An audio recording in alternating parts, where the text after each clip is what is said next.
My name's Lisa, I'm 32, and I'm a Metis and my husband's First Nations. At 15, I became pregnant for the first time. I never thought that I would become pregnant out of wedlock, and I always thought that if I ever became pregnant, I would just be a mother. Abortion was never even a thought that would cross my mind. I talked to my parents about it, and they told me if I was to keep the baby, I could no longer live with them. So being 15, I felt like I didn't have a choice. I had nowhere else to go. I remember my dad taking me. I believe I was about 12 or 13 weeks along when it was done, and I didn't really think that there was any baby anyway. It was just tissue, which is what I was told.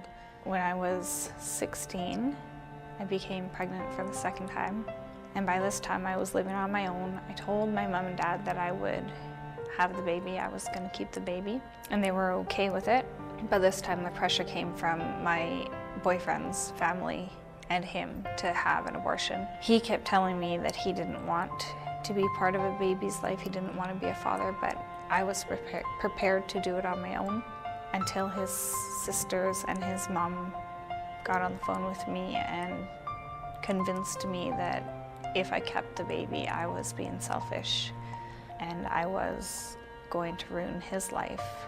This time I was about 16 weeks along, so it had to be a longer procedure. I remember one doctor inserting something to make me dilate, and that doctor casually saying, abortion isn't birth control. The third abortion that I had, I was 18, and by this time I was really suicidal. So when I became pregnant, I was at the point that I didn't even want to bring a baby into the world, and this time it was completely my decision. And I was 22 weeks. It was a 2-day procedure. They inserted the seaweed into me, and at that time the doctor told me, you probably won't be able to have kids because you've had 3 abortions. I went back to the apartment. All the cramping and the bleeding began and lasted overnight. And the next morning I remember going in, and one of the nurses that gave me the IV had a daughter born the same day in the same hospital as me, and she felt very compassionate. During the actual procedure, for some reason this time I wasn't out, I was still awake, and I knew because of how far along I was that there was some sort of baby. And I remember asking the doctor if he could tell what sex it was and if he could see the face. I didn't get any answers from anybody.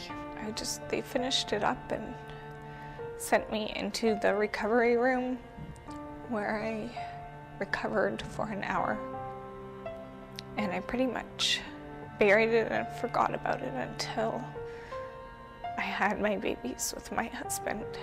And it was then that I saw them on ultrasound and felt them moving and kicking. And it was then that I knew that it wasn't just tissue.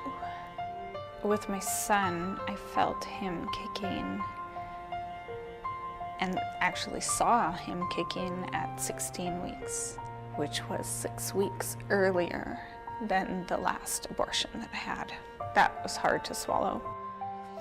All I remember is being told that it's tissue and that it was safe and common.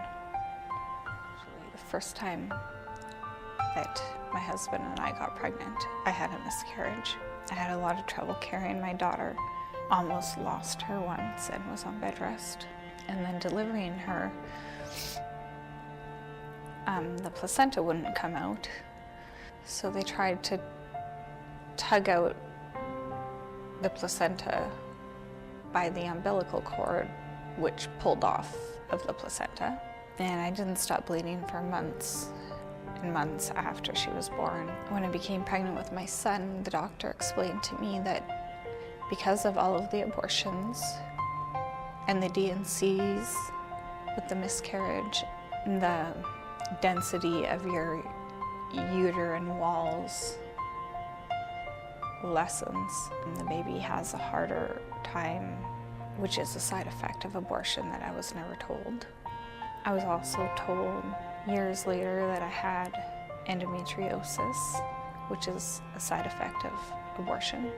And I'm now just finding out that I have another thing, which is only cured by a hysterectomy, which is another side effect of abortion.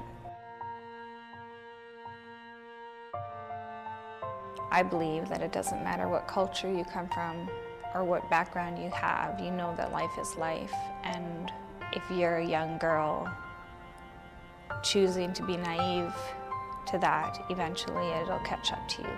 So the reason I'm walking is for all of the girls that find themselves in the situation that I found myself in. For me, there was nobody that encouraged me to keep a baby at any point. I'm walking for the women like myself that thought it was okay and really thought that it was just tissue, only to later find out that it wasn't. To ask for forgiveness for our nation, for the aborted babies. And I'm walking for our government to stand up and to have courage to do what's right, whether it's just passing a small legislation, regulations, whatever it might look like. Those are the reasons I'm walking.